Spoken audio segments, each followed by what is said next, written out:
Esta mujer es la madre de la humanidad, la Eva genética de la que todos descendemos. Vivió hace 150.000 años en el este de África, y todos los hombres y mujeres de la Tierra tienen parentesco con ella.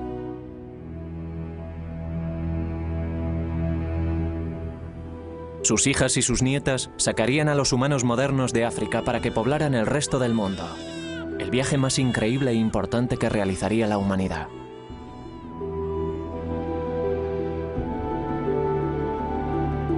Las huellas genéticas nos proporcionan por primera vez un mapa del itinerario de nuestro viaje. Con él, podemos seguir a las familias de nuestra Eva mientras viajan por un mundo vacío, superan dificultades, se separan y toman caminos distintos para descubrir nuevas tierras. Nos dicen por primera vez quiénes somos y de dónde procedemos. Las preguntas más profundas y que más han inquietado a la humanidad, desde que levantamos la cabeza y miramos a las estrellas.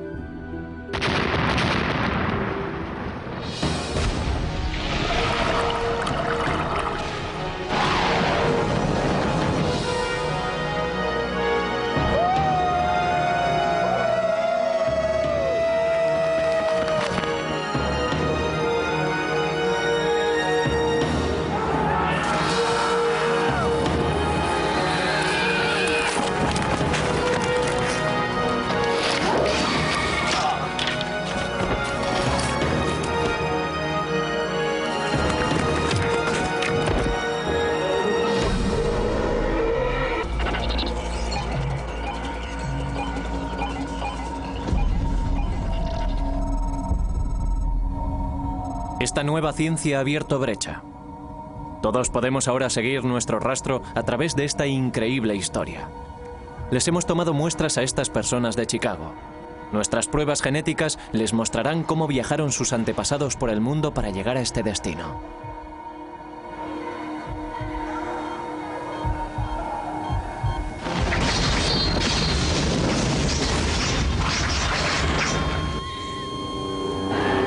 El origen del hombre.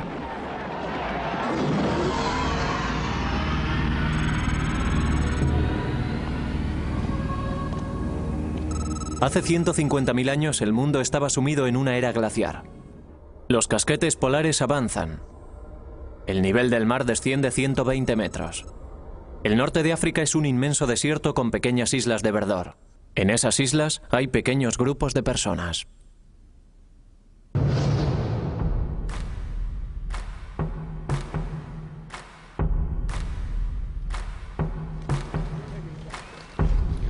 Son los primeros humanos modernos, reconociblemente parecidos a nosotros en físico, intelecto y habilidades.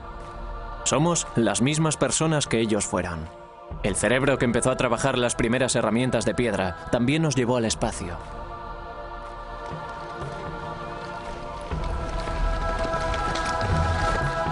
Son cazadores-recolectores que viven en grupos muy diseminados, que todos los años recorren grandes distancias, refugiándose donde pueden, recogiendo semillas y frutas.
Hace 150.000 años la caza era la clave de la supervivencia.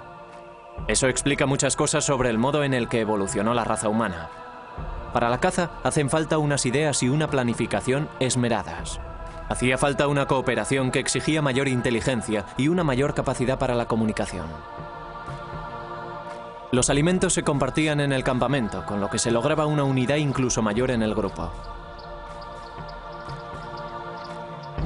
Nuestros antepasados llevaron una vida compleja y sofisticada, culturalmente distinta a la nuestra, pero con una capacidad total para el pensamiento abstracto y las necesidades familiares.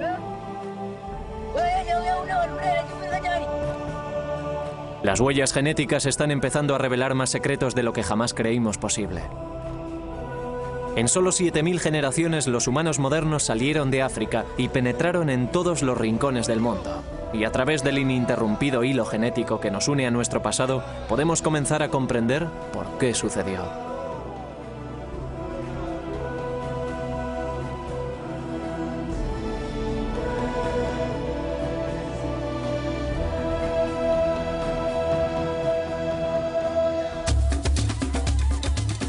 Los arqueólogos pueden contarnos con asombroso detalle cómo vivían los humanos modernos.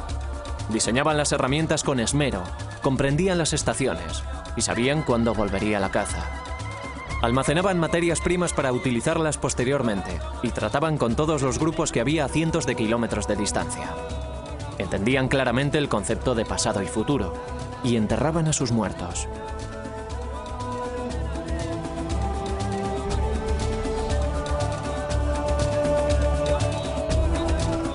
Todo esto lo sabemos por la arqueología, por las piedras y huesos de las excavaciones realizadas en el este de África, continuamente ocupada durante miles de años. Pero para comprender quiénes somos y de dónde procedemos, tenemos que observar nuestra herencia genética.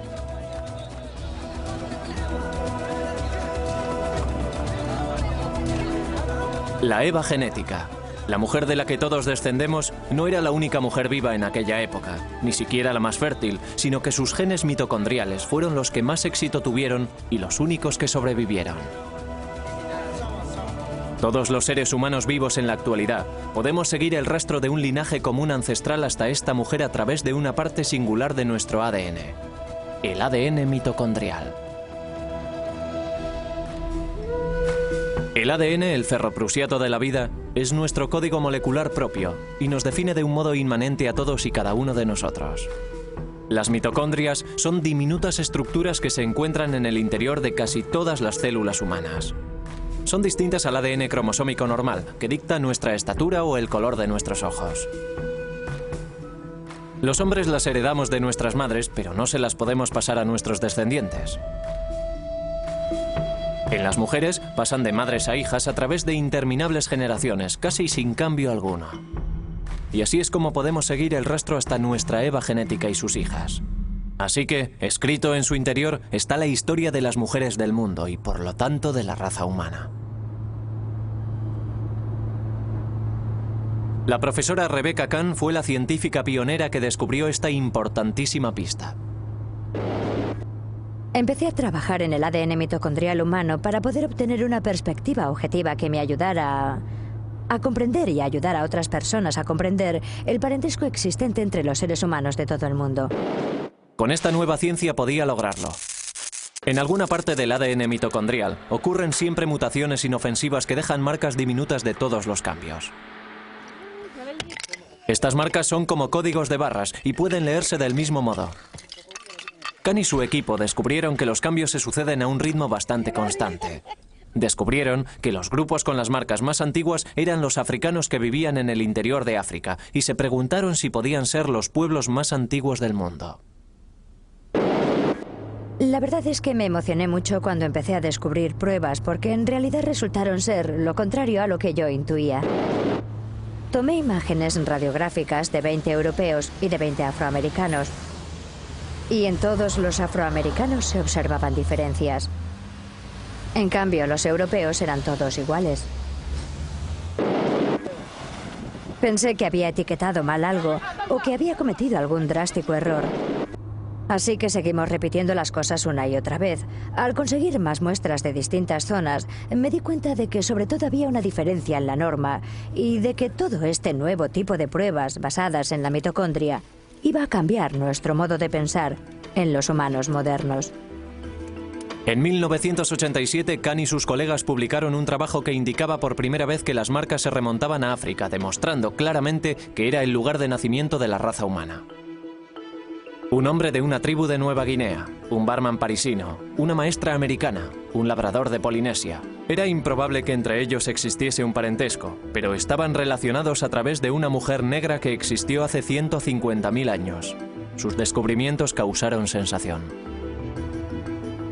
¿La respuesta de la gente? Bueno, la respuesta de la gente fue asombrosa. El público estaba realmente interesado en ciertos aspectos del tema y también con cierta tendencia a malinterpretar los datos por la terminología utilizada para describir a esa mujer, a la Eva africana. En realidad la gente creía que se referían a la bíblica, a una sola mujer de la Biblia judeocristiana, la mujer de Adán. Su trabajo consiste en reescribir la historia humana. A través de él sabemos que las primeras mutaciones tuvieron lugar en África, hace quizás 150.000 años, y le pertenecen a nuestra Eva genética. El profesor Christopher Stringer, un eminente paleoantropólogo británico, participó en la datación de los cráneos humanos modernos más antiguos.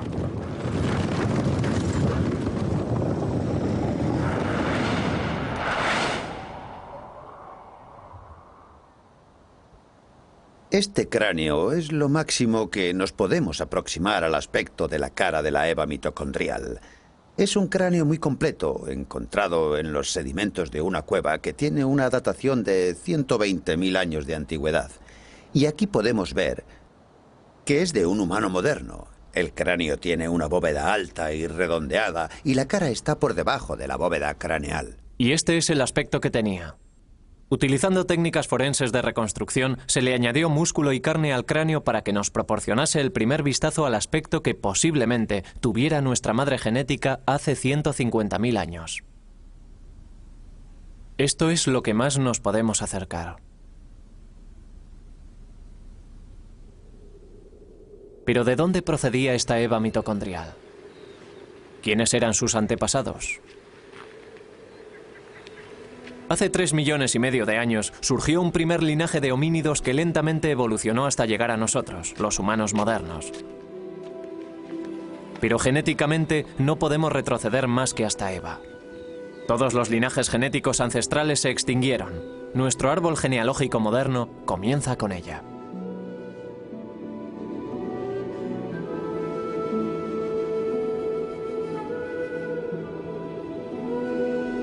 África es el lugar de origen de todas las diversas especies humanas que poblaron este planeta. Este inmenso y aislado laboratorio natural moldeó a los humanos durante una infinidad de ciclos en los que se alternaban desierto y vegetación. Y son los registros climáticos los que nos dan la pista siguiente.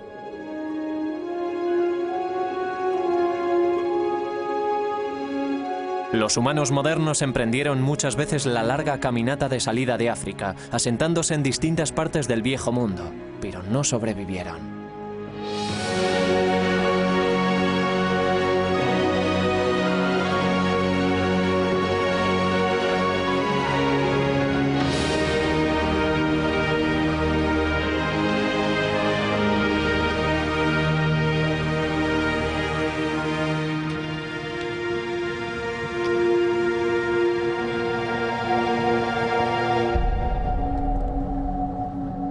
Creo que en realidad la gente se fue de África por motivos bastante naturales.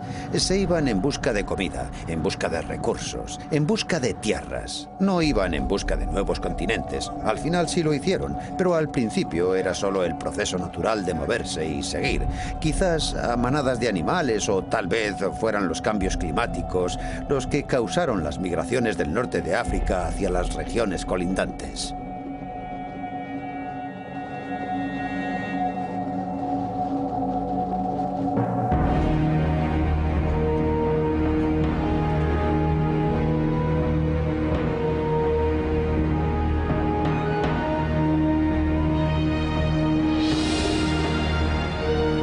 La lucha contra el ciclo de sequía e inundaciones fue la causa de que los cazadores-recolectores tuvieran que recorrer miles de kilómetros. Este grupo, siguiendo a la caza hacia el norte, llegó a Egipto y se adentró en Israel. Pero en el mundo moderno no hay rastro alguno de sus genes.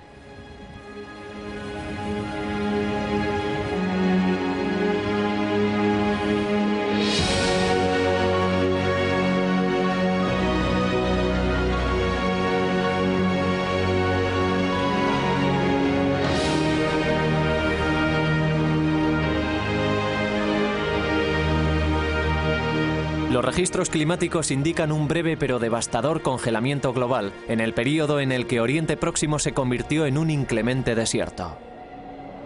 Atrapados en el cuadrante norte del Sáhara, no tenían posibilidad alguna de dar vuelta atrás y muy pocos sitios en los que refugiarse.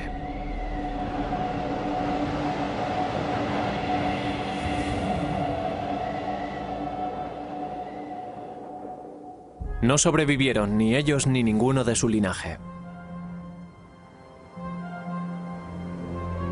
Fallecieron durante una intensa sequía hace unos 110.000 años.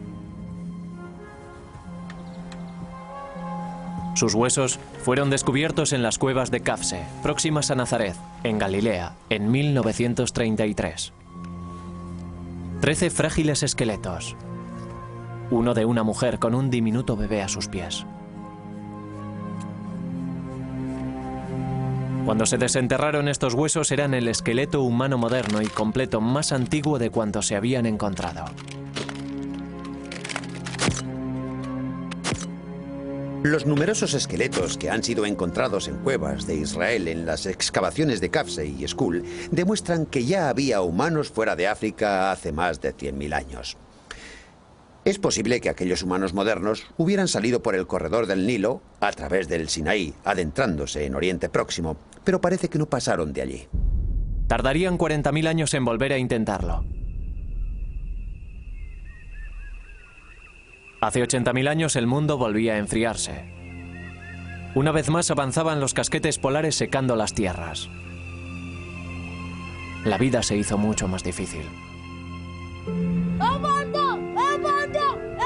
A la vez que se secaba África, también lo hacía el agua potable. Los registros oceánicos nos muestran que el nivel del mar descendió drásticamente cuando el agua del mundo quedó atrapada en forma de hielo. Al dirigirse la caza hacia el norte, nuestros cazadores-recolectores se vieron obligados a convertirse en pescadores.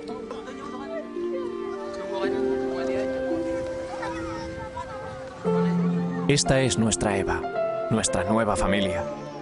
Descendientes directos de las hijas de la Eva genética original de hace 150.000 años. Ahora viven en la costa, sobreviven con lo que cosechan del mar. Los guerreros han vuelto sin comida y tienen que enfrentarse a los ancianos.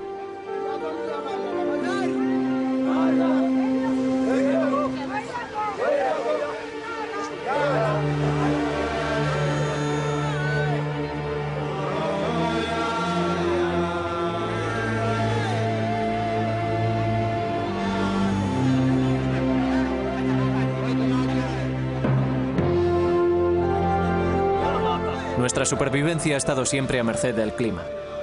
Cuando los tiempos eran buenos podíamos llegar más lejos.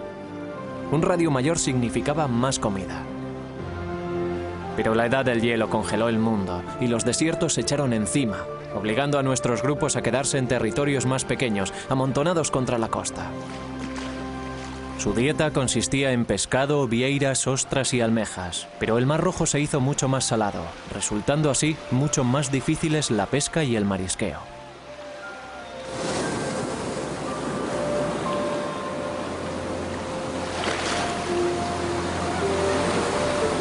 Hasta hace poco, había muy pocas pruebas de que nuestros antepasados hubiesen ocupado las zonas costeras del este de África o de que hubiesen explotado los recursos marinos cerca del litoral.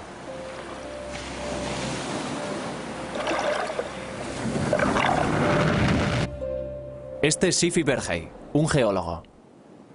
En 1999 formó parte de una expedición internacional que buscaba pruebas de la ocupación de Eritrea por parte de seres humanos modernos.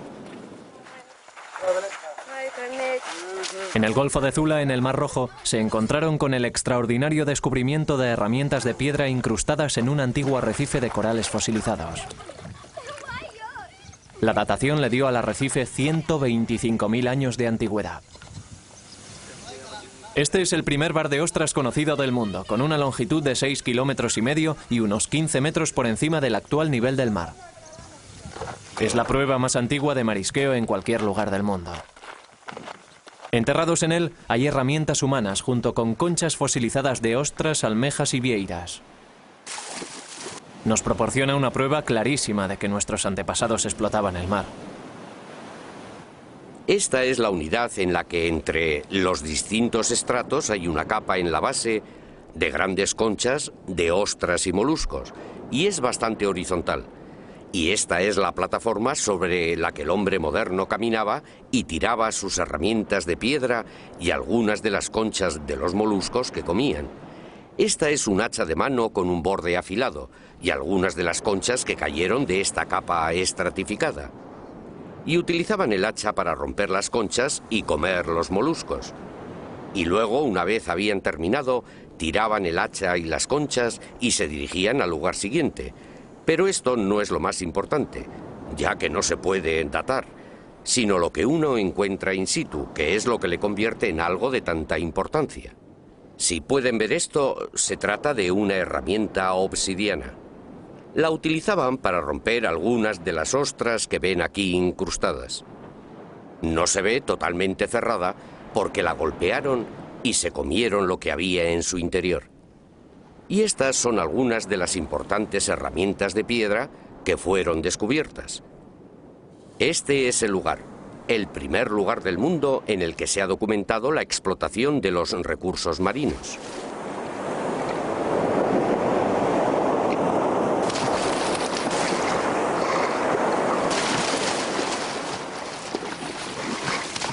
Los restos de estas conchas son además una pista vital sobre los motivos por los que nuestros antepasados realizaron la larga travesía para salir de África. Con una dieta constante de alimentos marinos es posible que hubiesen sobrevivido más niños, pero su creciente número haría que la demanda de alimentos fuese aún más irremediable. Los campamentos como este acogerían solo a unos centenares. En un momento dado, solo había 10.000 humanos modernos vivos en todo el mundo. Éramos una especie en peligro de extinción, como lo son hoy los grandes simios.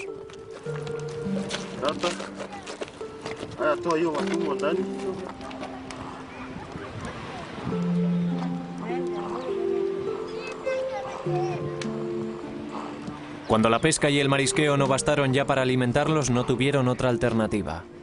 Para sobrevivir tenían que irse a otro lugar.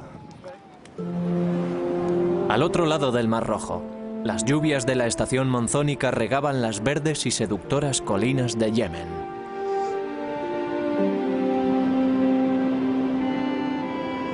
Los científicos siempre pensaron que nuestros antepasados habían migrado de África muchas veces, grupo tras grupo, y se cree que siempre fueron hacia el norte, vía Egipto y el Israel moderno. Pero el resto del ADN nos cuenta una historia distinta. El profesor Stephen Oppenheimer es una de las autoridades más prominentes en investigaciones genéticas sobre el seguimiento del ADN. Trabajando conjuntamente con el árbol genético y los ciclos climáticos prehistóricos, fue el primero en tener la extraordinaria idea de que nuestros antepasados salieron de África por una única ruta del sur. Esta playa está en la vertiente occidental del Mar Rojo, en el lado africano. Al otro lado podemos ver las colinas de Yemen. Creo que fue por aquí por donde cruzaron nuestros antepasados durante la primera etapa de su viaje hacia el resto del mundo. Los pescadores de la localidad conocen estos estrechos por el nombre de Puertas de la Desgracia, por las feroces y terribles corrientes que los atraviesan. Pero hace 80.000 años el nivel del mar estaba 45 metros más abajo. Como resultado, aparecieron varias islas y arrecifes que permitieron que nuestros antepasados cruzaran hasta Yemen como si fueran estriberones. El hombre, o los primates a él emparentados, tenía que salir de África finalmente. Pero los cambios climáticos determinaron el momento y la ruta. Azuzados por el hambre, por un hábitat esquilmado y tal vez por los primeros atisbos de la inquieta curiosidad humana por las tierras de enfrente, nuestro preciado grupo de humanos modernos se dispuso a viajar.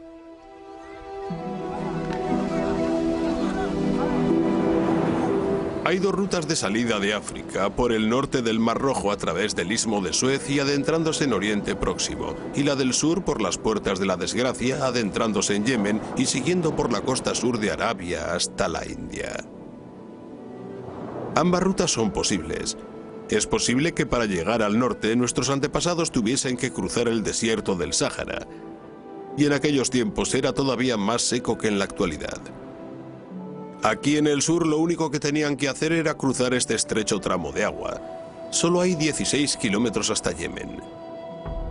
Así que esta era una región a la que podían venir con confianza.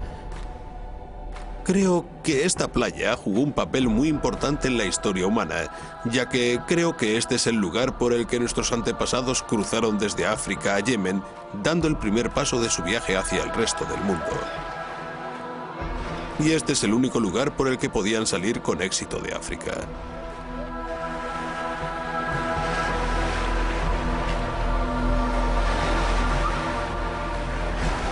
Creo que el viaje más importante jamás realizado por la raza humana comenzó aquí, en esta playa, hace 80.000 años.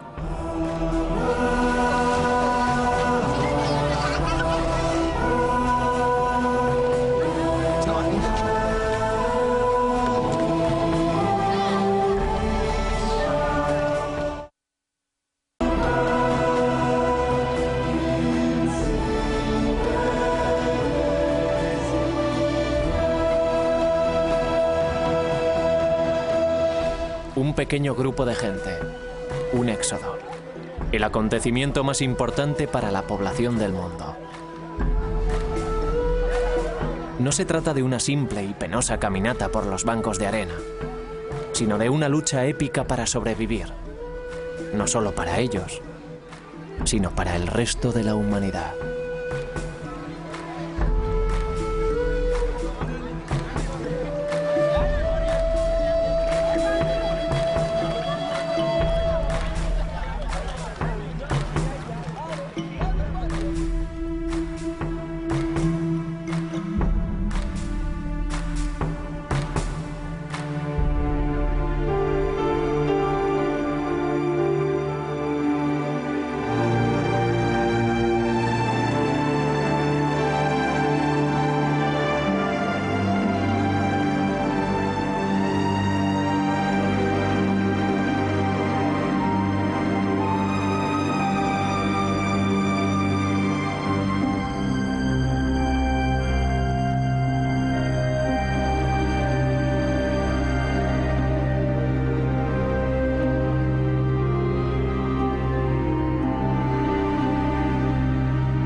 Aquellos que sobrevivieron a la travesía, los que no sucumbieron a los peligros de las puertas de la desgracia, llegaron a una tierra virgen.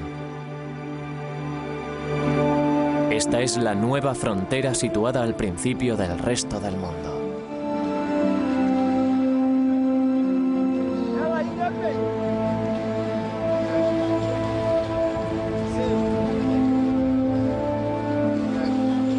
Las playas de Yemen estaban en la orilla de un mundo casi vacío. Nuestro grupo estaba formado por los primeros humanos modernos, los primeros de su especie en salir de África, en sobrevivir en este lugar en aquel momento. El grupo se encontraba solo en la orilla del Nuevo Mundo. Al llegar a Yemen, la vida debió ser un poco mejor para el grupo de migrantes. Para empezar, el marisqueo en el Golfo de Adén tenía que ser mucho mejor que en el Mar Rojo. Al contrario de las resecas y saladas playas que habían abandonado, Yemen era verde y fértil, con abundante agua dulce, caza y sombreados oasis. Un refugio seguro para que se asentase en él una familia. Es probable que fuera un grupo pequeño, tal vez con un máximo de unas 250 personas. Estarían diseminadas en unidades familiares de 5 a 20 individuos, pero colaborando con los otros grupos de la población. Cualquier número inferior a 200 hubiera sido inviable. No habrían podido superar las epidemias ni la hambruna. Sabemos que Eva y sus hijas se encontraban entre los supervivientes, ya que de ellas descendemos todos los humanos del mundo fuera de África. La nueva ciencia de seguimiento ha abierto brecha. Al utilizar este único e ininterrumpido linaje genético mitocondrial, los científicos construyeron un extenso árbol genealógico señalando las marcas con precisión, organizándolas por períodos y lugares, y en él se ve que una vez fuera de África, nuestros antepasados se dividieron en grupos, yendo algunos en dirección norte y oeste y otros en dirección este y sur. Una vez hubieron abandonado África y Yemen, tomaron caminos distintos para no volver a verse nunca.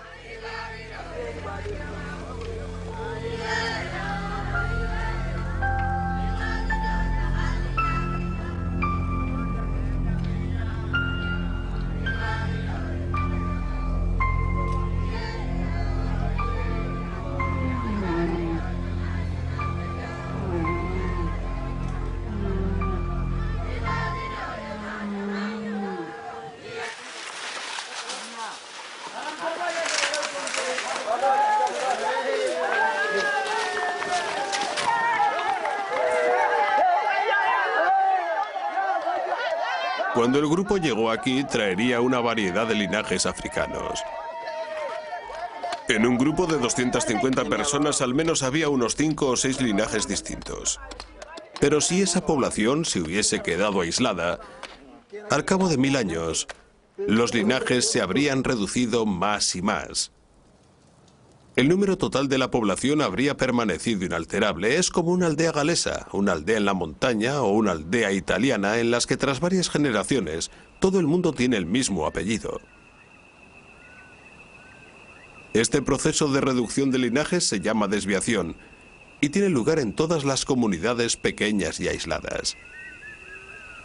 Cuanto menor y más aislado sea el grupo, antes se reducirá a uno el linaje de ADN mitocondrial. No a una persona, ni siquiera a un grupo, sino a un linaje de ADN mitocondrial. Algunas mujeres no tienen hijas, algunas hijas no sobreviven, y así al final solo queda un linaje.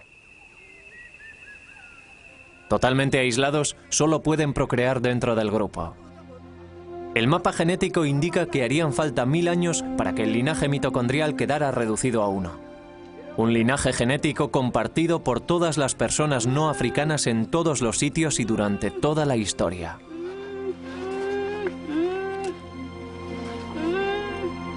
Un único linaje que convence a Stephen Oppenheimer que está en lo cierto sobre nuestra ascendencia africana.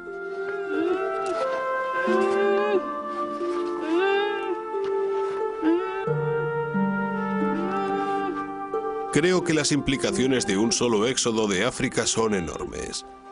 Para empezar está la simple observación de que australianos, papúes, nativos del sudeste de Asia, chinos, nativos americanos, europeos e indios descienden todos del mismo pequeño grupo.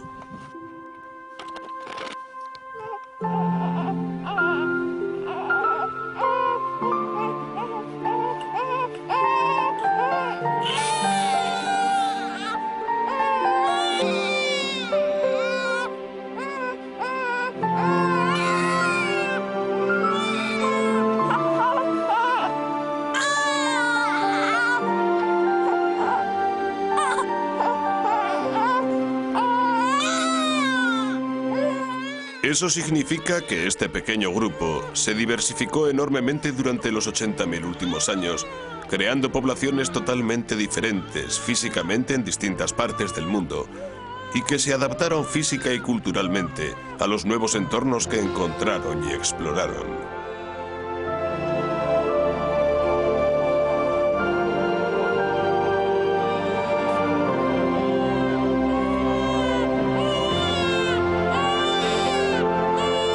Al salir de África por el Golfo de Adén, las familias se quedaron donde estaban, esperando el próximo cambio climático que les permitiría desplazarse. Sus descendientes serían los pueblos de Oriente Próximo, que se extenderían hacia Europa 40.000 años después, fundando las vibrantes y cosmopolitas ciudades que hoy conocemos.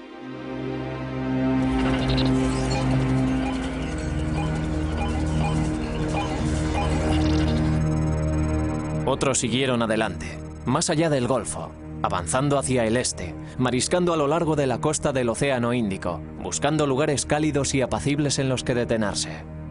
6000 años después de haber alcanzado las playas de Yemen, nuestros ancestros habrían llegado comiendo hasta Malasia.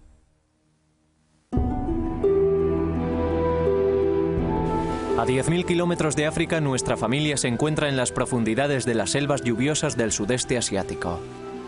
Estos son los descendientes de Eva, cazando en las junglas de Malasia, deambulando en pequeñas bandas, quedándose en un lugar el tiempo suficiente para recolectar la cosecha silvestre y después seguir adelante. Sus cuerpos empiezan a adaptarse a las condiciones de las selvas lluviosas. Al alejarse del ardiente sol africano, su piel se vuelve más clara y su estatura se reduce por la falta de carne. Al igual que los cazadores-recolectores de las junglas de hoy en día, se alimentan de pescado, ratas, ardillas y lagartos, de la caza que hay en la bóveda vegetal y de frutas y raíces. Se disfrazan y se camuflan para armonizar con el follaje e imitan gritos de animales para engañar a sus presas.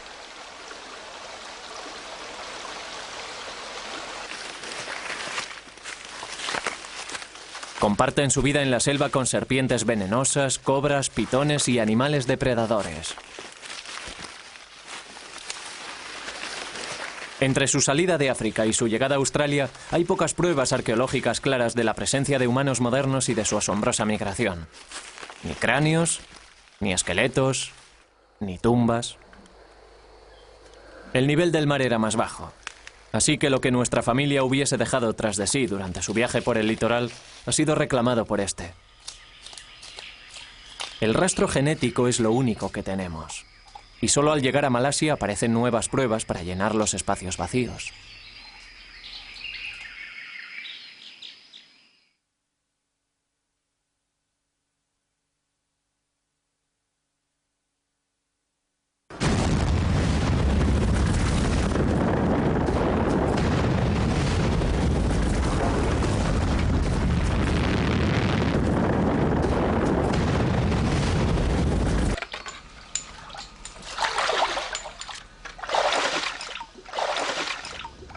La gran erupción de Toba, que tuvo lugar en Sumatra hace 74.000 años, fue la mayor explosión de los 2 últimos millones de años.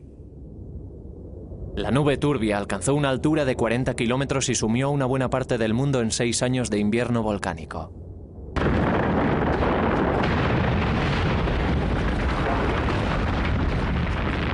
El norte de Malasia, India y Oriente Próximo fueron cubiertos por un mortífero sudario de espesa ceniza volcánica.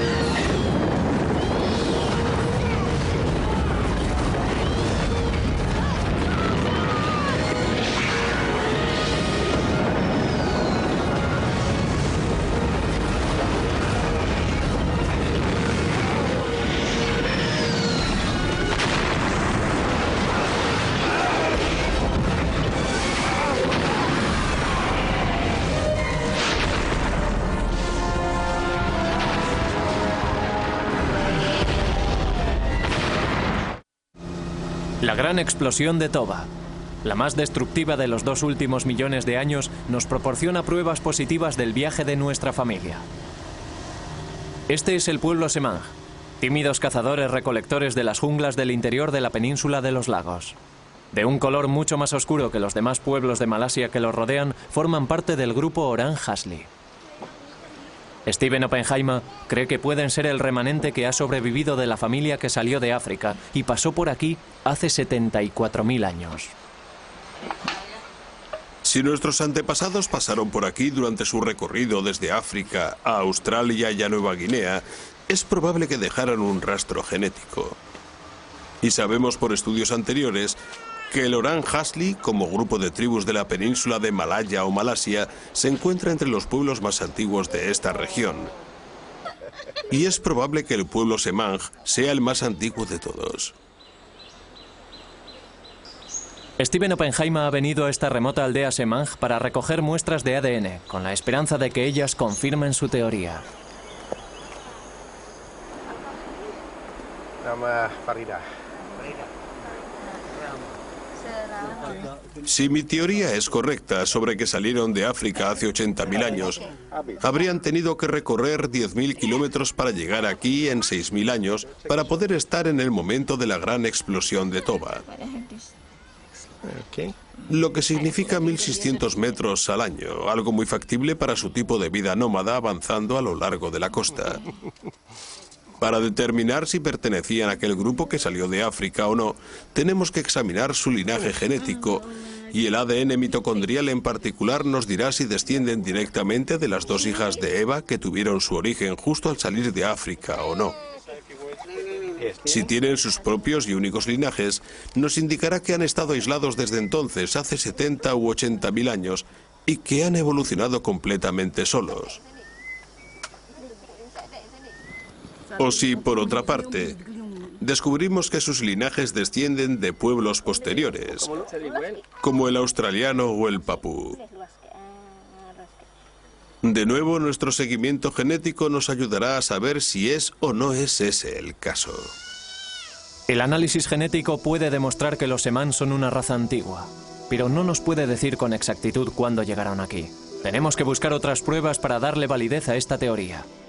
Estas toscas herramientas fueron encontradas en un valle boscoso llamado Kota Tampan, cerca de Penang. En zonas contiguas hay yacimientos con el mismo tipo de herramientas.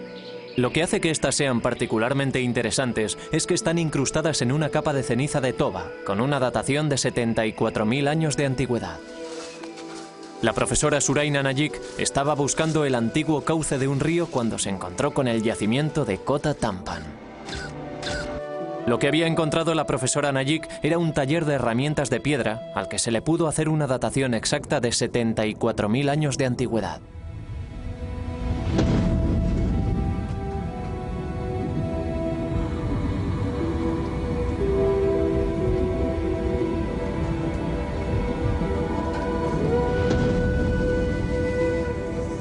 La ceniza cubría la superficie de trabajo. Tenía una datación de 74.000 años de antigüedad.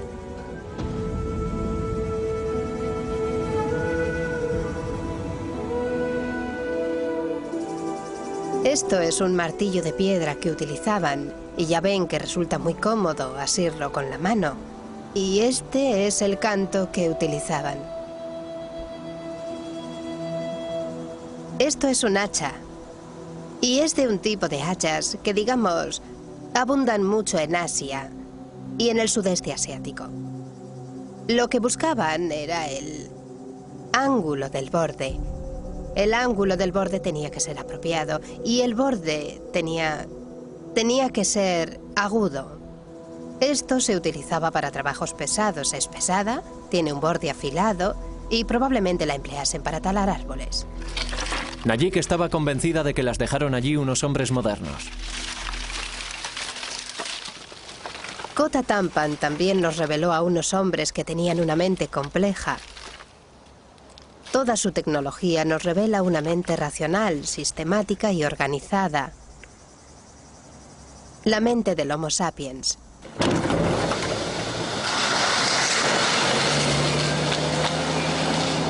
Las herramientas de Kota Tampan son cruciales para la datación de la presencia del hombre moderno en el sudeste asiático. Son la primera prueba tangible que tenemos de todo el viaje desde África a Australia.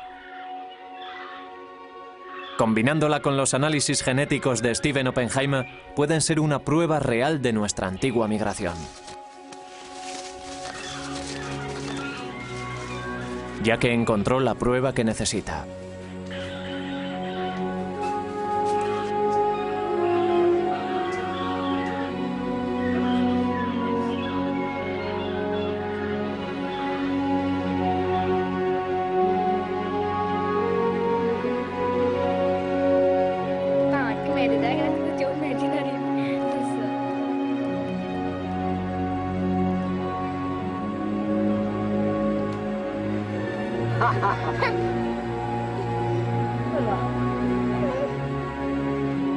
Por primera vez, la arqueología y la genética nos dan la misma respuesta en este punto crucial de nuestro viaje.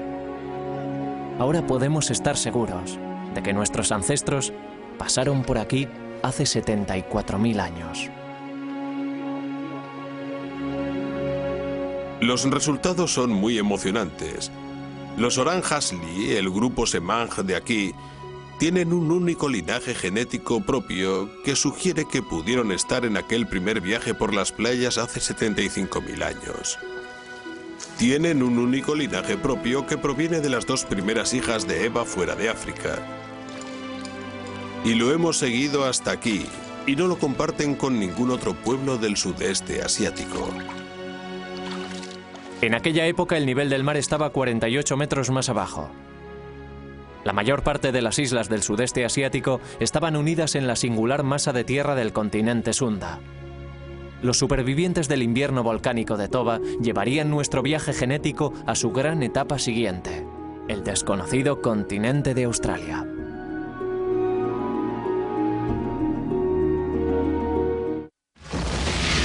...160 kilómetros de aguas infestadas de tiburones los separaban de la nueva tierra.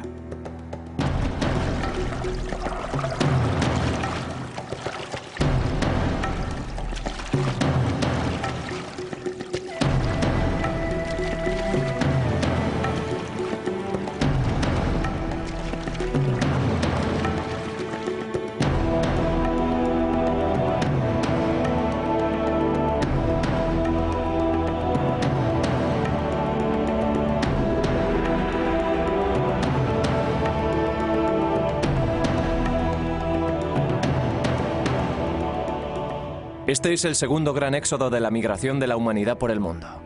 Pero esta vez no estaban las verdes colinas de Yemen para proporcionarles la comodidad de una llegada segura.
¿Por qué lo arriesgaron todo en una aventura tan peligrosa sin saber siquiera si al final encontrarían tierra?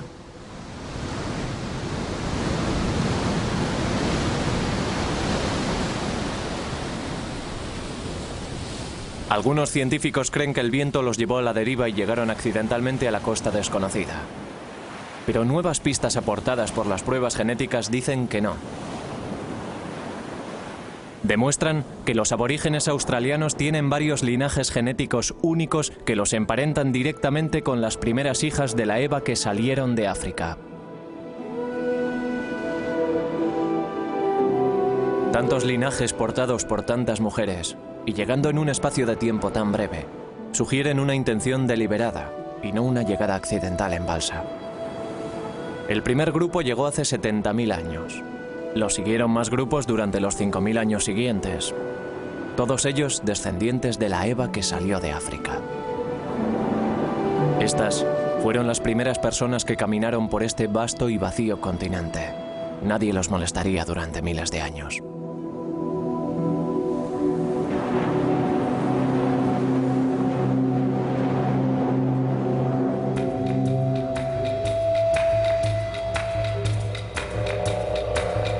La Australia en la que se adentraron era el hogar de animales gigantescos, megafauna. Canguros de 3 metros de estatura y tortugas tan grandes como coches. Uno era el Geniornis, un ave gigantesca incapaz de volar. Las pinturas rupestres de las cuevas de este mundo desaparecido tienen una datación de 61.000 años de antigüedad. Pero de repente, 10.000 años después, aquel fantástico animal y toda la megafauna se habían extinguido. No hubo alteraciones climáticas, no hay grandes yacimientos de matanzas que nos indique un exceso de caza. Pero los humanos cambiamos el mundo en cualquier lugar en el que nos encontremos. La repentina extinción es una prueba de su presencia. Parece probable que nuestros antepasados destruyeran el ojoso hábitat con fuego, y los animales de tamaño mayor que se alimentaban de plantas simplemente murieron.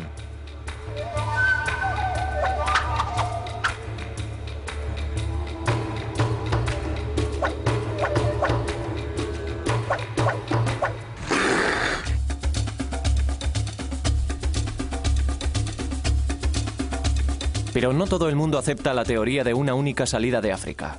Este lecho seco de un lago es uno de los lugares en los que la teoría puede venirse abajo, a pesar de la coincidencia arqueológica y genética en Malasia durante nuestro seguimiento. Este cráneo del hombre de Mongo 3 es la pieza clave del rompecabezas. Cuando lo encontraron, la datación de la tierra que lo envolvía fue de 62.000 años de antigüedad. Cuando se analizó el ADN de los huesos, su ADN, algo que causó sensación, no coincidió con ningún otro de cualquier parte del mundo.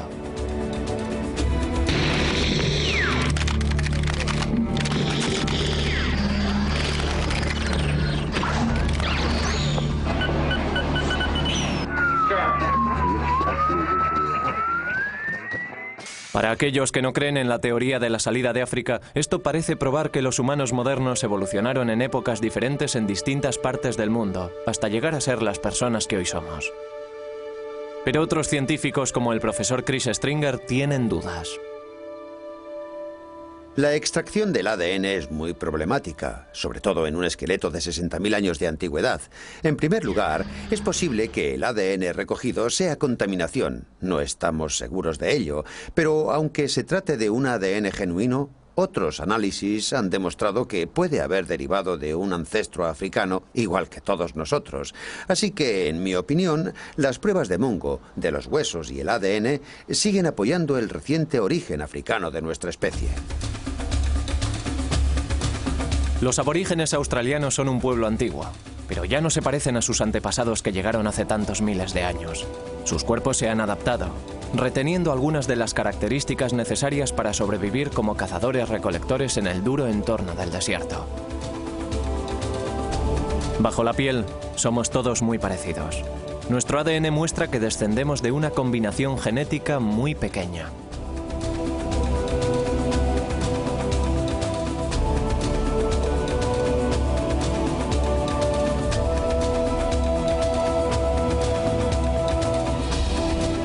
Si observamos el ADN de todos, australianos, africanos, europeos, descubrimos que al comparar el ADN mitocondrial de todos nosotros, aparecen menos variaciones, aunque hay series que se han diseminado por todo el mundo, aparecen menos variaciones en nuestro ADN mitocondrial de las que encontraríamos dentro de un pequeño grupo de chimpancés, orangutanes o gorilas.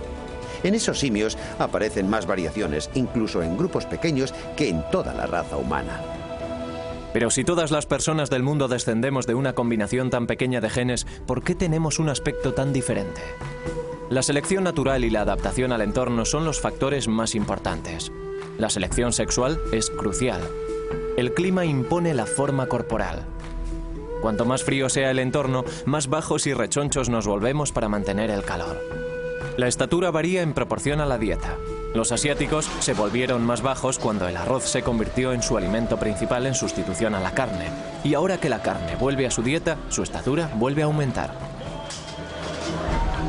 Nadie sabe por qué los asiáticos tienen pliegues epicántricos en los párpados. ¿Pueden haberse desarrollado como protección contra el frío? O quizás sea ese el tipo. Los tienen la mayoría de los fetos. El color es la diferencia más obvia e impactante. Eso también forma parte de nuestra herencia genética. Mila Jablonski, una eminente científica que observa la evolución del color de la piel, estaba trabajando en la importancia del ácido fólico en el desarrollo fetal, cuando se encontró, por casualidad, con la respuesta. Comencé mis investigaciones en la evolución del color de la piel tras preparar una disertación para una clase hace más de 10 años. Fue muy interesante. Durante los preparativos para la clase me di cuenta de que se sabía muy poco sobre la evolución del color de la piel y que lo poco que se sabía no era muy convincente.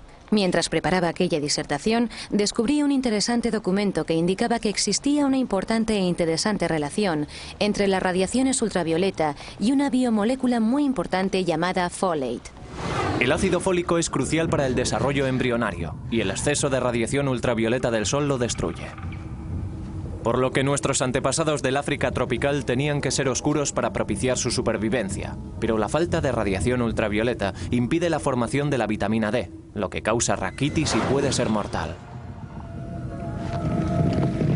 Así que cuando migraron hacia el sombrío norte, tuvieron que volverse más pálidos para sobrevivir. Mila ha descubierto una sencilla ecuación evolucionista.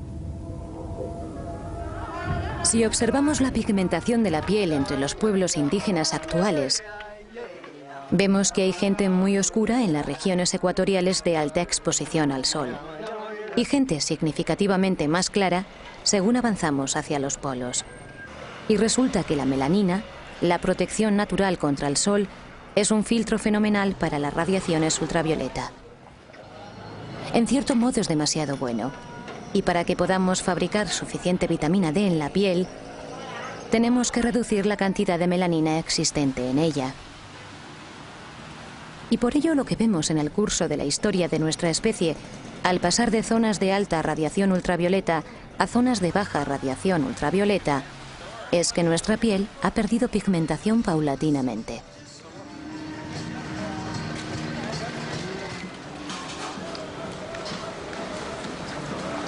Según sus cálculos, hacen falta 20.000 años para pasar del negro al blanco.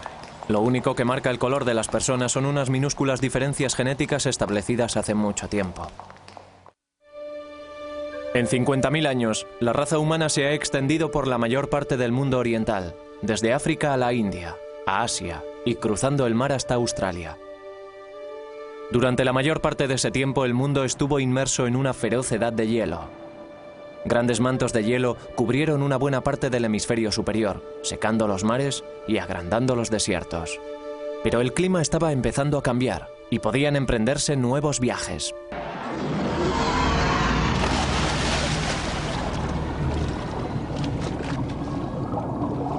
Durante la épica migración a lo largo de las playas desde África a Australia, nuestra familia fue dejando tras sí colonias que realizaron nuevos viajes por su cuenta. Un grupo se abrió camino a través de Asia, adentrándose en China y rebasando sus confines. Otro se dirigió al norte desde la India, llegando hasta las vastas estepas asiáticas tras dejar atrás el Himalaya. Y otro se quedó aquí, en el Golfo Arábigo. Los grandes lagos de agua dulce permitieron a nuestras familias procedentes de África colonizar estas bolsas de abundante vegetación rodeadas por el desierto.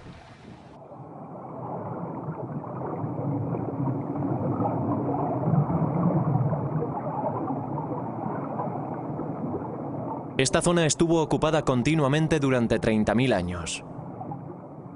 Sus huesos y artefactos quedaron sumergidos al ascender el nivel del mar.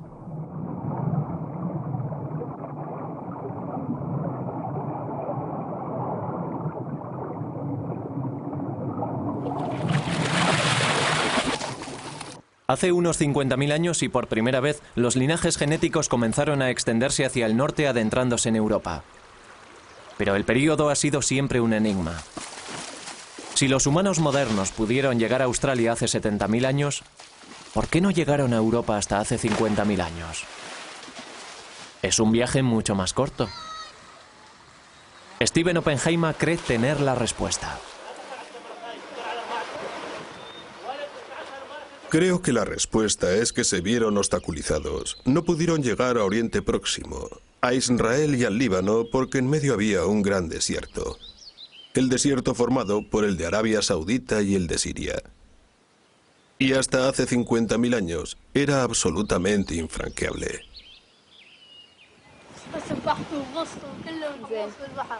El clima era tan árido que la zona fértil, la ruta desde el Golfo hasta el Líbano, Israel y Europa, estaba cerrada.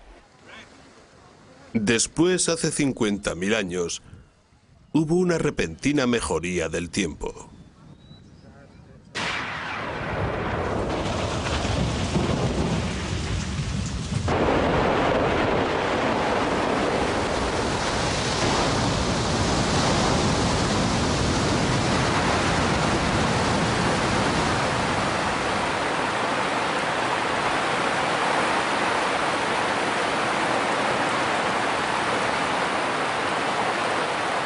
Después de siglos en los que predominó el desierto, llegaron las lluvias.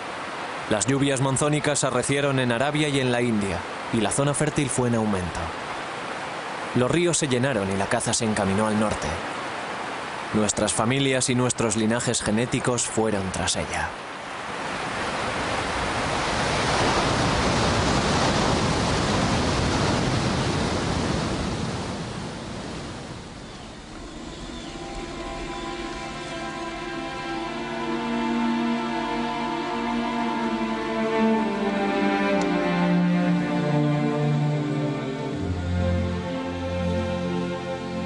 Desde el Golfo Pérsico emprendieron el camino a pie hacia el norte, por el interior de la zona fértil, siguiendo los ríos entre los montes Zagros y el desierto sirio.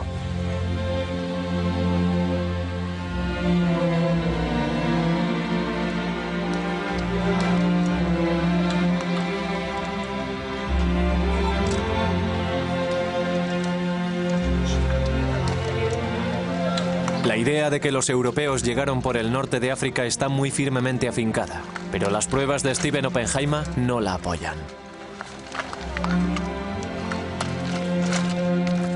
Las pruebas genéticas no apoyan eso en absoluto. No hay prueba alguna de que las primeras ramas, de hecho en la región europea, solo se encuentra una de las ramas principales que pueblan el mundo. Por supuesto, esto hace que se tambaleen algunas opiniones establecidas sobre el origen de los europeos y nos obliga a tener en cuenta el hecho de que los europeos pueden descender de aquella única familia que salió de África por la ruta del sur.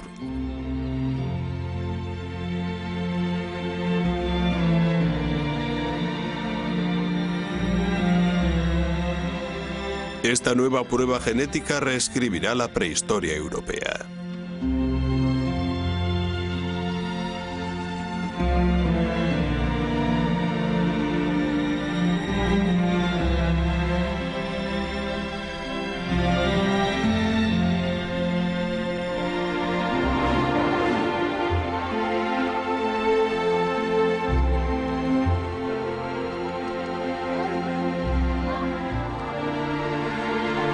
Estas familias fundaron las primeras colonias prósperas en Oriente Próximo, Siria e Irán. La tierra que se encuentra entre los ríos Tigris y Éufrates, dos grandes ríos que fluyen de las tierras altas de Turquía, en el norte hasta el Golfo.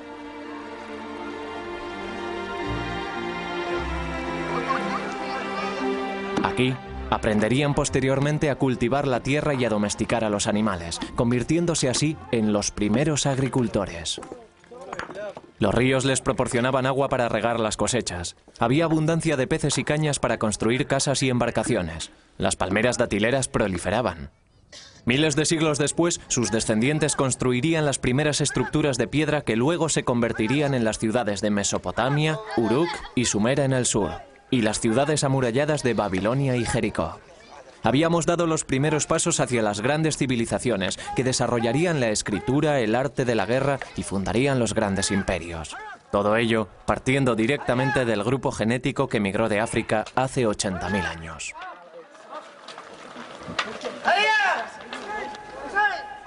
Durante este tiempo hubo también una explosión de nueva tecnología.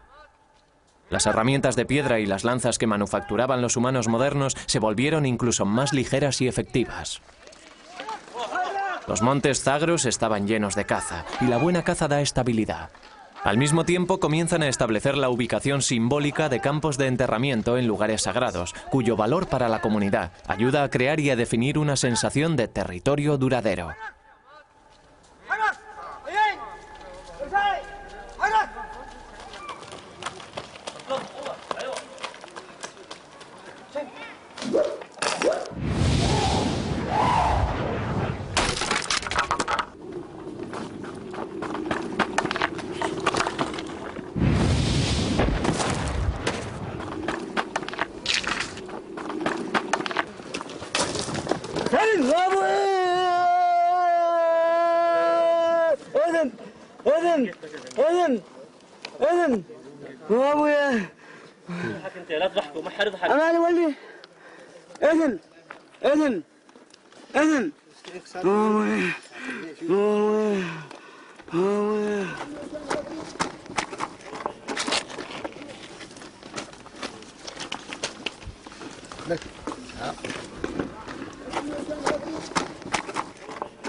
En una localidad del Líbano se ha descubierto la sepultura de un niño de 12 años, con una datación de 44.000 años de antigüedad.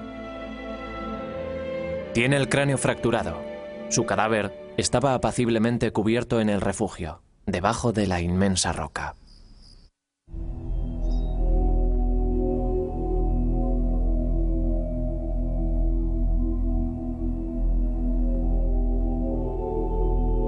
Desde estos puntos las familias se dispersaron rápidamente por el Mediterráneo, al sur a lo largo de la costa de Siria hasta el norte de África, al norte a través de Turquía, atravesando los Balcanes y adentrándose en Europa.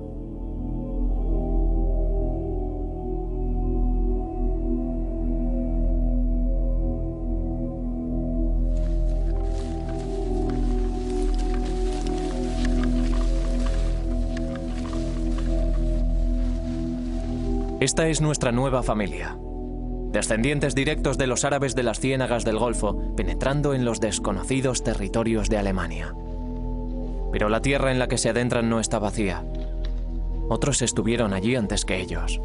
Los neandertales han sido dueños de Europa durante más de 250.000 años. En 1856, en el Valle de Neander, en Alemania, unos canteros estaban extrayendo lodo de un lugar que acababan de volar, cuando descubrieron unas costillas, parte de una pelvis y huesos de los brazos y los hombros de un animal grande parecido a un ser humano, y pensaron que era el esqueleto de un oso.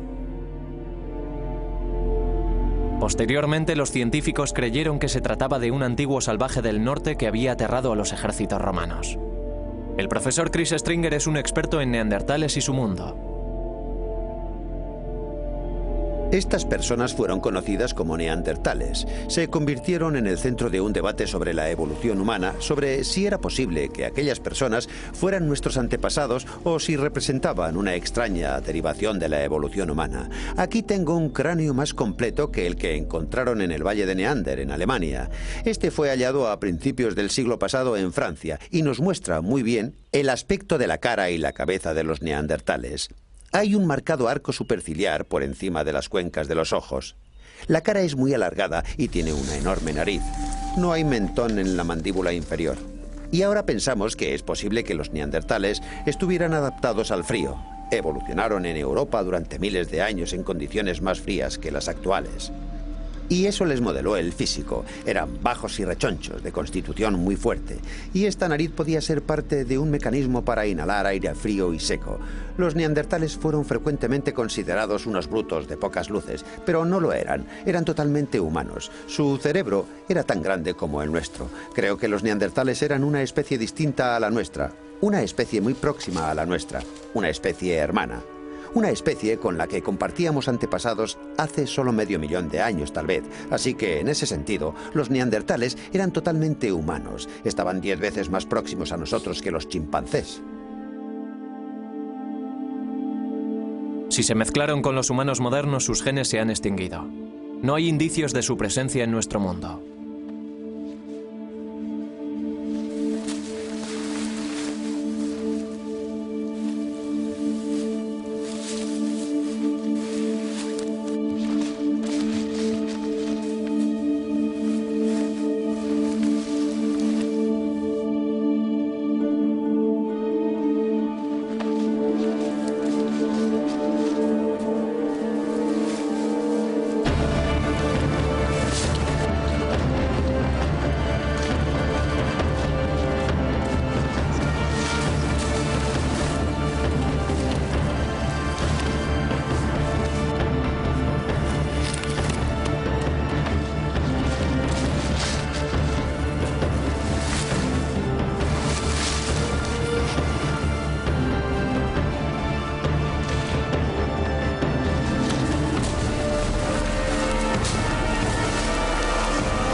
Al cabo de 10.000 años, los neandertales estaban ya extinguidos.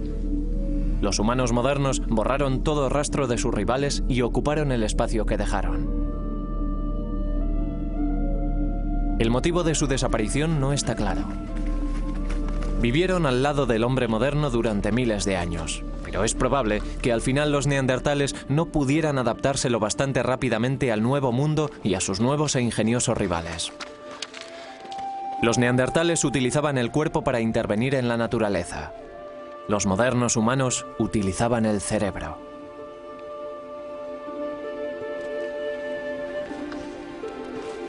Al espacio vacío acudieron oleadas de humanos modernos, de Oriente Próximo y Rusia, extendiéndose por toda Europa. Los científicos creen que estas oleadas descendían de 4 linajes de ADN mitocondrial, 4 nietas de la Eva que salió de África. Llegaron entre 45.000 y 10.000 años atrás. El europeo más moderno puede seguir su linaje hasta ellos.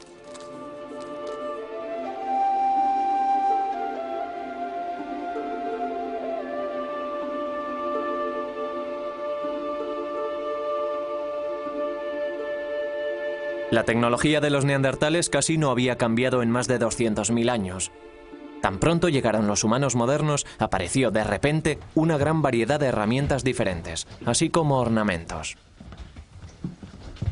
Los arqueólogos consideran estos ornamentos como una marca definitoria de los humanos modernos y el primer interés por los ornamentos en 5 millones de años de evolución. Aquí tengo un ejemplo. El diente agujereado de un tejón de la cabaña de Ken debió de ser parte de un collar que alguien llevaba. Y aquí un objeto muy extraño. Ni siquiera estamos seguros de lo que es. Puede ser la representación de un búho o un gato. Y aquí una de las estatuillas más famosas de la República Checa, hecha de barro cocido hace unos 27.000 años, de un lugar llamado Donli Bestonice. Una hermosa obra de arte. Muchos de estos objetos son puntiagudos en la base, como si hubiesen estado clavados en el suelo. Algunos están cubiertos de ocre y otros están pulidos por haber sido manoseados, quizás durante muchas generaciones. Eran objetos valiosos, muy bien guardados y evidentemente tenían un significado ritual y simbólico para aquella gente. Quizás un significado religioso. Y aquí una de las obras de arte más delicadas. Está tallada en marfil de mamut, un material muy difícil de trabajar. Procede de una excavación en una localidad francesa. Es una hermosa representación de lo que parece ser la cabeza de una mujer, con un peinado muy elaborado o quizá una toca. Se trata de una obra de arte hermosa y delicada. Es muy difícil deducir por estas piezas si se trata de representaciones de personas reales o si están idealizadas de alguna manera para reflejar una especie de belleza ideal. En algunos casos creo que el detalle es suficiente para sugerir que están basadas en personas reales. Otra cosa que encontramos en la llegada de estos humanos modernos a Europa son vestigios de ropa. He aquí una de las pruebas más directas: el hecho de tener aquí una aguja de hueso. Así que estas personas cosían telas, cosían pieles, y hay pruebas de que incluso tejían telas. Se trata de otro nivel de complejidad, que les habría dado mayores posibilidades de adaptación climática, por ejemplo, y por supuesto muchas más oportunidades de expresarse personalmente para que con el tiempo se desarrollaran cosas como la moda. Y esto también lo vemos en el interior de las sepulturas, personas que han sido enterradas con ropas y que en algunos casos están cubiertas con miles de abalorios hechos de marfil de mamut. Y cada uno de esos abalorios representó horas y horas de trabajo, así que aquí tenemos pruebas de una vida verdaderamente rica y compleja que no hallamos en los neandertales. Aquí tengo un mamut grabado en un trozo de colmillo de mamut, procedente de una localidad francesa, y tiene unos 15.000 años de antigüedad. Pero estas personas, estos primeros humanos modernos, los Cro-Magnon, no solo grababan en trozos de huesos y colmillos, también esculpían y tallaban, hacían modelos de arcilla y, por supuesto, pintaban las paredes de sus cuevas, y este arte data de hace al menos 35.000 años. Pintaron una gran variedad de cosas, a menudo los animales que cazaban, en algunos casos animales peligrosos, tales como leones o rinocerontes lanudos. En otros casos, ni siquiera podemos reconocer qué animales son los representados. Los animales parecen ser símbolos mágicos, seres imaginarios, y es posible que parte de este arte se utilizara en ceremonias y rituales de iniciación. Y es posible que una buena parte fuera creado en un estado de trance inducido por los chamanes por medio de su magia.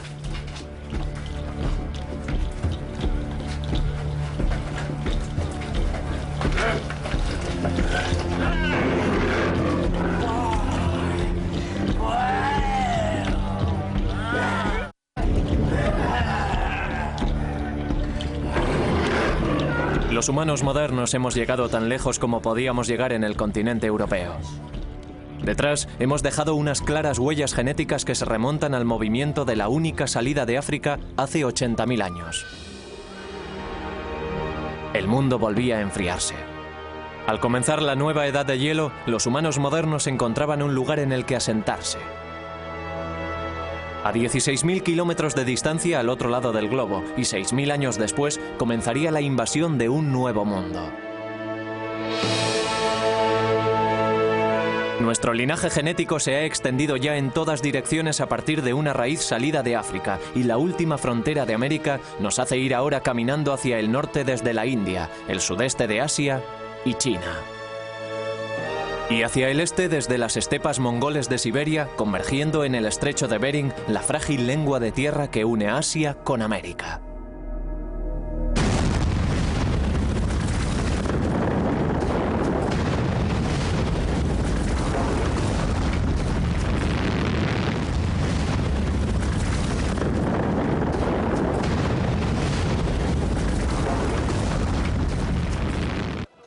América es un rompecabezas prehistórico. Durante mucho tiempo los arqueólogos insistieron en que nadie había llegado a América hasta hace 15.000 años. Pero la nueva información conseguida por el seguimiento genético del ADN dice que nuestros antepasados cruzaron el estrecho de Bering entre 25.000 y 20.000 años atrás.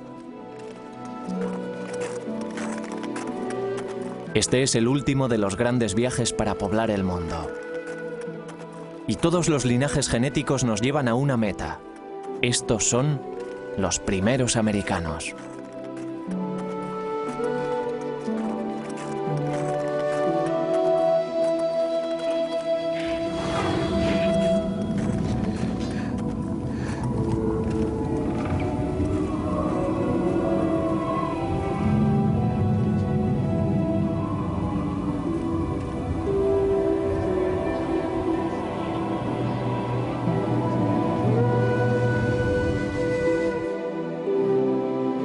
Hace 25.000 años el mundo se estaba adentrando en una de las peores edades de hielo que hemos tenido que resistir. En algunos lugares, el hielo tenía un espesor de 5 kilómetros.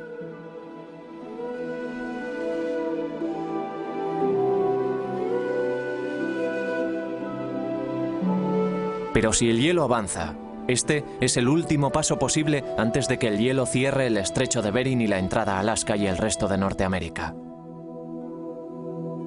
Tardaría otros 8.000 años en volver a abrirse.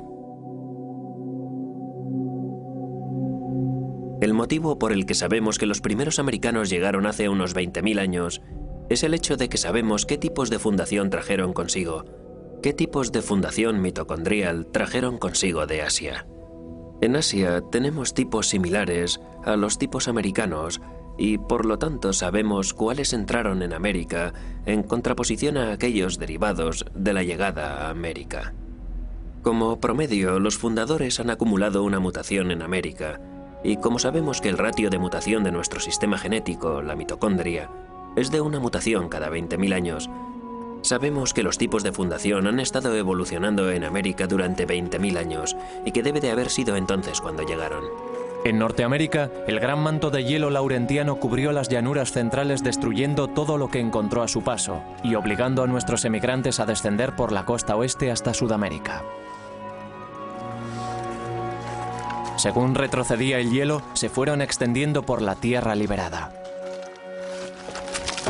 Hay pruebas de un asentamiento en un refugio pétreo, en el río Ohio, en Pensilvania, llamado Meadowcroft. Meadowcroft es muy importante para la historia americana porque tiene una datación de 16.000 años de antigüedad y es por lo tanto uno de los primeros asentamientos americanos acreditados por las autoridades. Y casa estupendamente con nuestros cálculos genéticos, ya que tuvieron que llegar varios miles de años antes para poder llegar a Meadowcroft. El Dr. James Adebayo dirigió al equipo de científicos que excavó el refugio.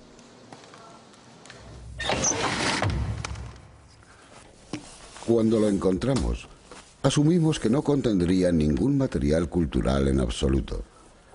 Pero resulta que había una variedad de artefactos y otros indicios de presencia humana varios miles de años antes del periodo máximo calculado para la llegada de seres humanos al Nuevo Mundo. Esparcidos por esta superficie y por otras superficies de ocupación más profundas, en estos hogares y a su alrededor, hay una serie de artefactos entre los más notables, de los cuales se encuentran fragmentos de pedernal como este, y los instrumentos cortantes hechos con el pedernal. Lo que es único en estas piezas es que no solo no son manufacturados en su mayor parte por los grupos de indios del Paleolítico en las Américas, sino que tienen un notable parecido con los instrumentos cortantes de pedernal del norte de China, que tienen unos 28 o 29.000 años de antigüedad. De hecho, copias de este material podrían mezclarse con las colecciones del norte de China y no podrían distinguirse unas de otras, lo que nos sugieren las pruebas de Meadowcroft junto con los datos que están surgiendo de una serie de excavaciones en otros puntos de Norteamérica, es que no hubo una sola migración de seres humanos al Nuevo Mundo, como se postuló recientemente durante las 2 últimas décadas, sino una serie de pulsaciones o emanaciones. Así que ahora se han establecido múltiples entradas como patrón para la migración americana. Estos primeros colonos portaban muchos linajes genéticos diferentes.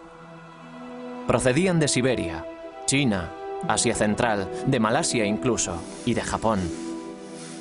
En 1996, el esqueleto conocido como el hombre de Kennewick fue descubierto cerca del río Columbia, en el estado de Washington. Cuando se lo llevaron a Gene Shatters, el antropólogo forense creyó al principio que se trataba de los restos de un pionero del siglo XIX. Se quedó asombrado cuando la datación con carbono 14 reveló que tenía 9.500 años de antigüedad. Era el esqueleto más antiguo jamás encontrado en Norteamérica. Pero lo que realmente intrigaba a Shatters era que a pesar de su antigüedad, el hombre de Kennewick no se parecía a los nativos americanos modernos.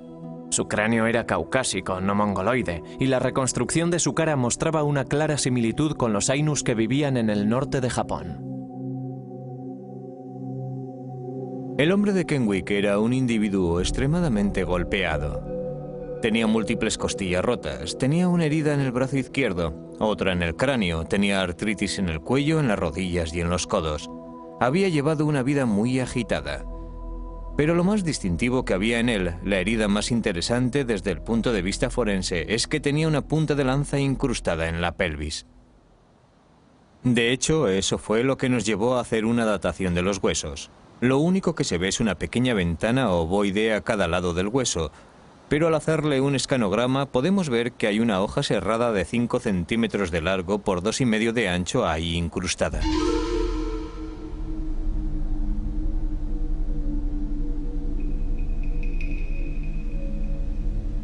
Lo interesante de esta punta de lanza es que es de un estilo que solo vemos tras la muerte de este hombre en el este de Washington. Podemos ver ese estilo descendiendo por la costa de Columbia Británica para terminar en Washington, entre unos 10.000 a 9.000 años atrás, datados con radiocarbono.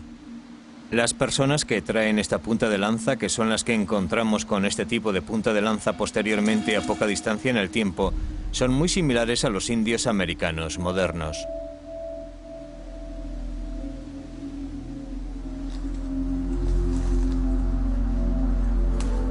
Los cráneos de los indios americanos podrían perderse fácilmente entre una multitud. Así que lo que parece es que llega una nueva población con características del nordeste de Siberia y empieza a sustituir a los inmigrantes de la primera llegada. Lo que esto sugiere en un sentido más amplio es que hubo algún tipo de conflicto. ¿Se trataba de un conflicto personal? ¿Se había enfurecido alguien con él por algún tema sin importancia? ¿O se trataba de hecho de una disputa por el territorio entre poblaciones rivales que acaban de entrar en contacto? El hecho de que suceda en el momento de la llegada de las nuevas poblaciones, el hecho de que el hombre de Kenwick tenga un aspecto distinto a las poblaciones recién llegadas, nos sugiere que se trata de una disputa por el territorio.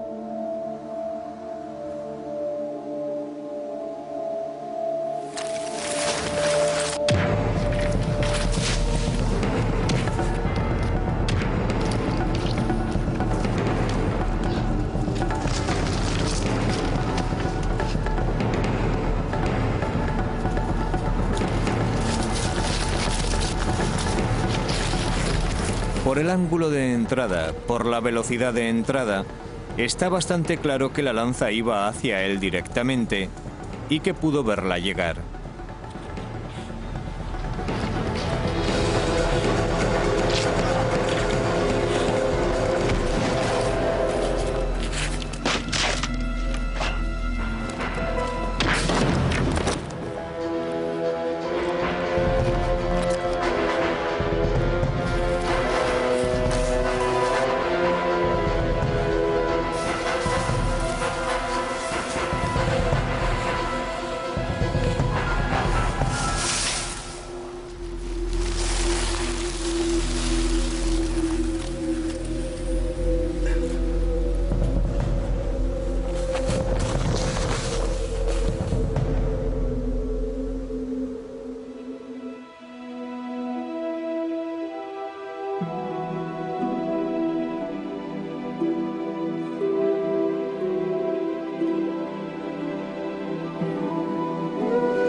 El profesor Shatters cree que el hombre de Kenwick falleció por hipotermia y ahogamiento. Desde la muerte del hombre de Kenwick, las poblaciones de humanos modernos han pasado de miles a millones. Hemos avanzado de cazadores-recolectores primitivos a agricultores y comerciantes, a habitar en pueblos y ciudades, y de dominios tribales a imperios. En 5000 generaciones hemos llegado al mundo moderno que hoy conocemos.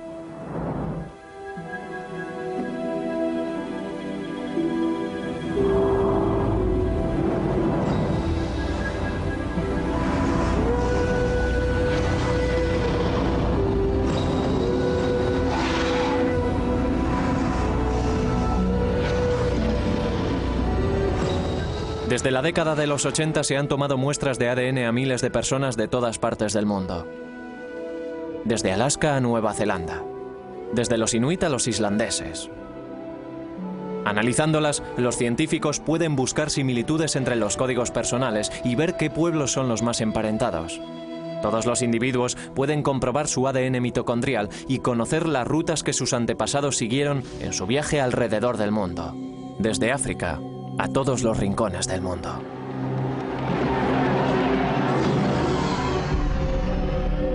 En Chicago tomamos muestras a 5 personas que están elaborando su árbol mitocondrial. Después de analizar sus muestras de ADN, los científicos descubrieron una extraordinaria conexión entre un griego y un nativo americano. Angela Takis es una griega que llegó de Europa a los Estados Unidos. Leonard Maliterri es un nativo americano, de pura raza Creek.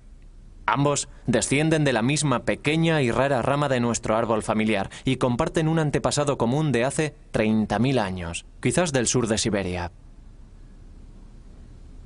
Cuando los humanos modernos poblaban el mundo vacío tras abandonar África, algunos fueron al norte, a la Rusia central. Allí nació una nueva hija que portaba una nueva marca, X. Sus hijos se separaron y algunos fueron al sur, a Europa, y otros al este desde Siberia y hacia América. Takis y Maliterri llegaron a América desde extremos opuestos de la Tierra y se conocen ahora, por primera vez, en Chicago. Es su primera reunión familiar en los 30.000 años de historia evolutiva. Me he quedado atónito. Me parece emocionante que todos descendamos del mismo linaje, ya que así es posible que la gente se olvide de darle tanto énfasis a las diferencias y que hablen de la gente común. Tal vez eso ayude a que las personas sean más tolerantes y también más amables, y quizás eso progrese. Y puede que sea algo más relevante que solo la ciencia. Y puede que tal vez la humanidad en general pueda... Bueno, creo que hoy ya es muy relevante.